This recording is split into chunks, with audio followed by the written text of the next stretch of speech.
사도행전 12장 5절. 이에 베드로는 옥에 갇혔고 교회는 그를 위하여 간절히 하나님께 기도하더라. 헤롯이 잡아내려고 하는 그 전날 밤에 베드로가 두 군인 틈에서 두 쇠사슬에 매여 누워 자는데 파수꾼들이 문 밖에서 옥을 지키더니 호련히 주의 사자가 나타나매 옥중에 광채가 빛나며 또 베드로의 옆구리를 쳐 깨우쳐 이르되 급히 일어나라 하니 쇠사슬이 그 손에서 벗어지더라.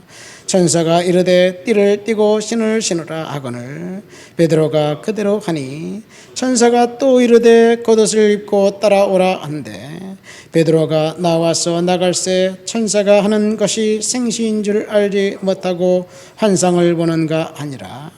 이에 첫째와 둘째 파수를 지나 시내로 통한 세문에 이르니 문이 저절로 열리는지라. 나와서 한 거리를 지나매 천사가 곧 떠나더라. 이에 베드로가 정신이 들어 이르되 내가 이제야 참으로 주께서 그의 천사를 보내어 나를 헤롯의 손과 유대 백성의 모든 기대에서 벗어나게 하신 줄을 알겠노라 하여. 아멘. 하나님이 하시는 일을, 하나님이 하시는 방법을 우리는 베드로의 그 탈옥을 통해서 알 수 있습니다. 사도행전 12장에는 이제 거듭된 박해 가운데 두 번째 순교자가 예루살렘 교회에서 생깁니다.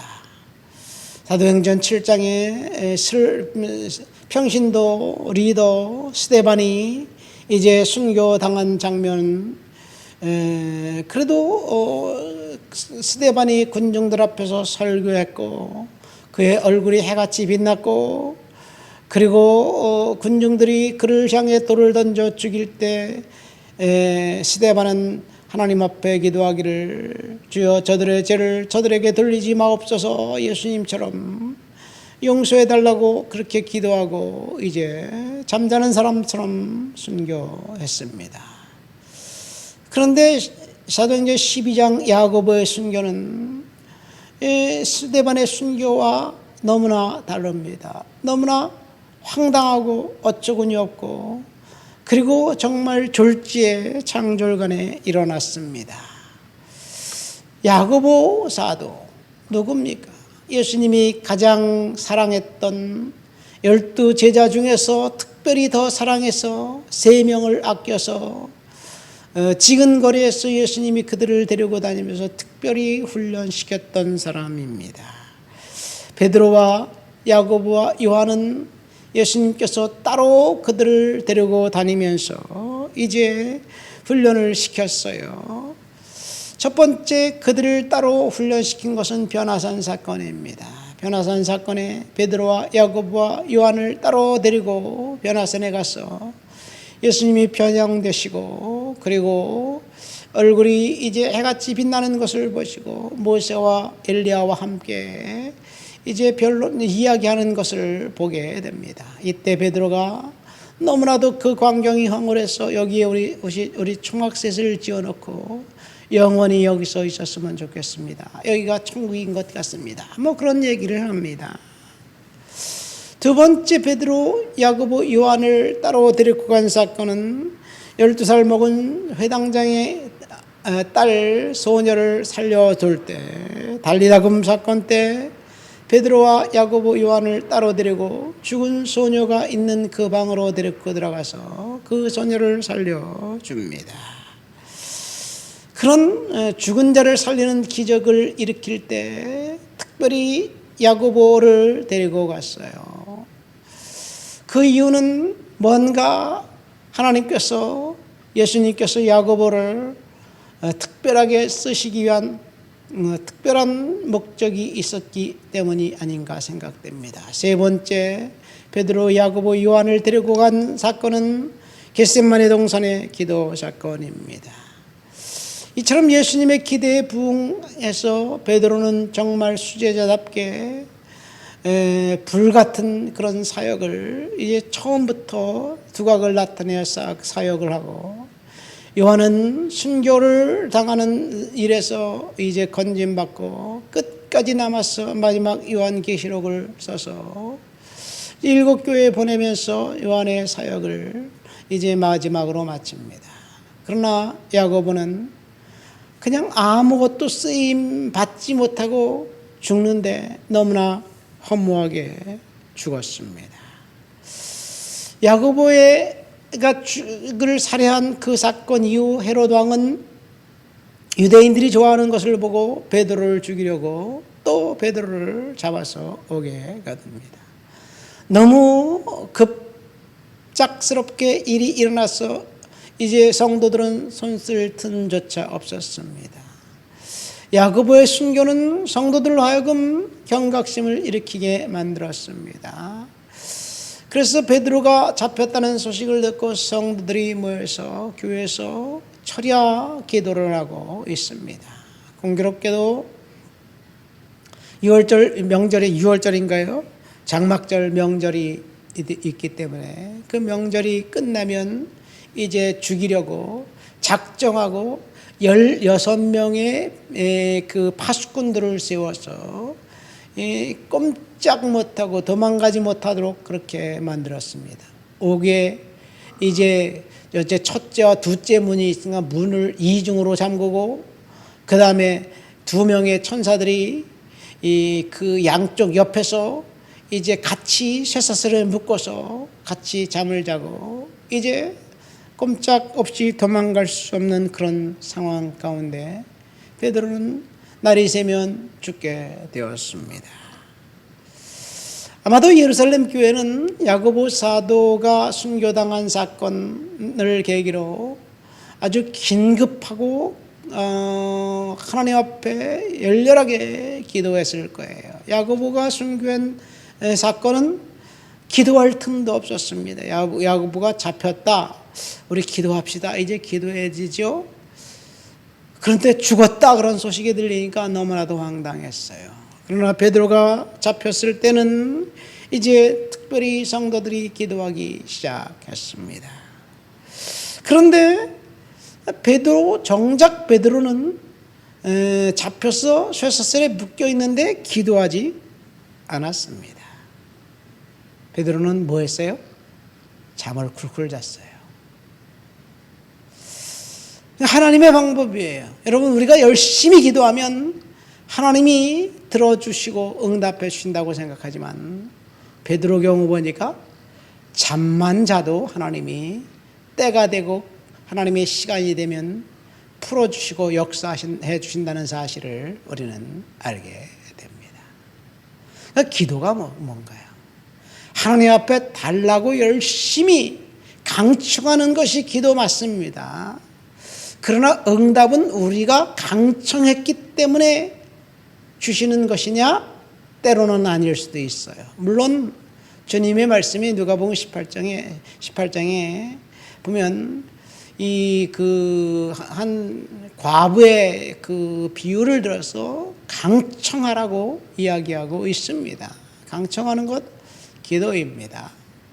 그러나 그 강청한 것 때문에 하나님이 들어주신다는 것은 또 다른 일이에요. 다니엘이 하나님의 말씀을 깨닫고 이제 하나님이 작정한 때가 됐다고 생각하고 강청합니다. 열심히 기도합니다. 하루에 3번 예루살렘 쪽을 향한 창문을 열어놓고 기도하기 시작하자 하나님이 역사를 출렁거리고 그리고 하나님이 일하기 시작하셨어요. 강청했기 때문에 하나님이 일하신 건 맞습니다. 그러나 내가 하나님 앞에 열심히 기도했고 하나님 앞에 강청했기 때문에 하나님은 반드시 들어주셔야 된다? 이거는 아닙니다. 강청하지 않아도 베드로처럼 하나님의 그 섭리 앞에 복종하고 하나님이 하실 일을 기대하면서 큰 믿음을 갖고 잠을 자도 하나님이 때가 되면 일하신다는 사실을 믿으시기를 예수님의 이름으로 축원드립니다. 베드로는 내일 죽어? 죽으면 뭐 하나님 영광이지.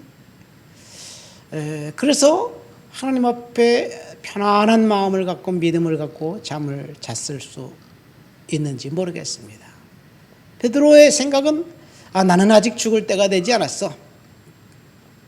하나님께서 어떤 방법으로든지 역사하실 거야, 그런 믿음을 갖고 잠을 잤는지 또 그것도 모르겠습니다.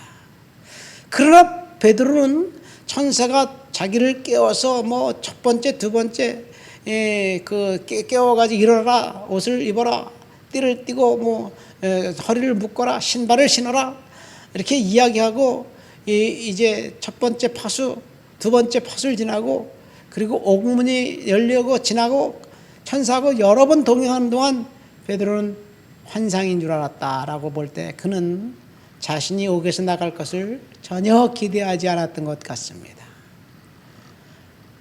그럼에도 불구하고 하나님은 역사하고 일하셨어요. 두 번째, 이 기도하는 그 예루살렘 교회 성도들을 볼까요? 우리가 베드로가 옥에서 나간 것 장면까지 읽었지만 베드로가 나가서 어디를 갔습니까? 교회를 갔어요.